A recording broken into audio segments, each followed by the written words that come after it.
The U.S. Senate moments ago approved its own version of a border relief bill. It includes more than $4.5 billion to deal with the influx of migrants at the southern border. There's one problem. The House passed its own version yesterday that the White House has threatened to veto. Joining me now, Senator Tammy Baldwin, Democrat from Wisconsin. Senator, thank you for being with me. I'm just looking at the details of this bill. It passed 84-8 in the Senate to send the supplemental bill back to the House. We've heard from Nancy Pelosi that they're not interested in this bill. How do you square that? Because obviously a lot of Democrats supported this bill. It's not perfect, but it does move some distance toward getting some of the services at the southern border that are clearly lacking.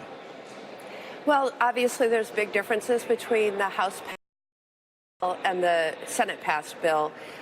We had a vote to see if we could pass the House passed bill before we actually finalized the one that got the 84 votes. And it failed in the Senate. So I think what this shows is what we can pass in each House. My understanding is that the Speaker is now defining a number of changes that need to be made in order for it to be brought back for a vote before the House, and it will have to come back to the Senate. But it's something that could be done in short order if we can just hone in on those differences between the two. And in the meantime, I think everybody appreciates the fact that this is a humanitarian crisis and that relief needs to come very, very rapidly. We've seen the situation at the southern border go from sort of administrative incompetence to now inhumanity. And we can't act soon enough, in my opinion. Senator, we obviously have all seen this photograph of what happened at the southern border and heard of this father and his young daughter perishing in the Rio Grande. We've heard the president say that if a few loopholes were closed, this would stop. It seems naive, given that people have been crossing that southern border for decades. And the problem seems to be a lot more complicated than the president seems to be suggesting it is to people. But in the end, the president says he may not sign these bills. Well, I think that the president does not have an understanding of what these families' lives are like if they risk everything to get to a place where they hope that they'll be safe. Their lives are in danger in their home countries. And for the president to say a solution to this is going to be making our asylum laws more challenging and differing from the entire world community in terms of how we deal with refugees and asylees. If he thinks that's going to solve the problem, I think he is totally incorrect. We have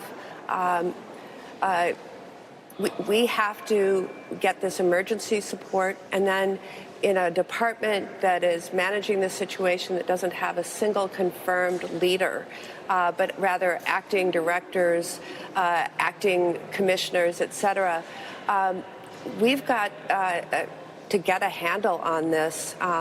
I've heard commentators talk about how, well, I've heard President Trump himself say that this is no different than the previous administration, but he is absolutely wrong on that.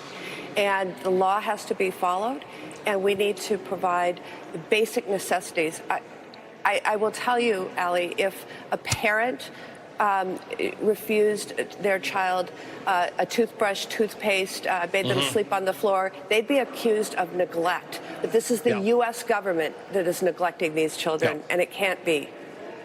Senator, this weekend, 50th anniversary of the Stonewall riots. It's Pride weekend in New York. You are sponsoring the LGBT Data Inclusion Act. I want you to explain what that is. It's not something you and I talk about on a lot when we're on TV, but this is personally important to you. Right. Absolutely. So what we have is a situation, and I'll relate it back to Stonewall, when 50 years ago, LGBTQ people stood up against nightly acts of police oppression where they were rounded up, they were arrested, sometimes their pictures were printed in the newspaper, they were harassed and bullied and discriminated against. And finally, on June 28, 1969, people stood up, they voiced their opinions, they were visible, they fought back. And that became the beginning of the modern-day LGBTQ civil rights movement. We've made lots of progress towards equality, but the job is not done. And the Data Inclusion Act that you talk about demands that we be counted. If you don't count, you can basically erase a whole community. Probably the best example is the decennial census. But we have many federally funded surveys, and if you don't ask questions about whether somebody's part of the LGBT community, you can't identify disparate treatment, health disparities, you can't identify the challenges that the community faces that need to be solved. And so I was proud to join House colleagues in reintroducing this measure, and it's about being counted, being seen, and being heard. Senator Tammy Baldwin, always good to talk to you. Thank you for joining me, Senator Tammy Baldwin of Wisconsin.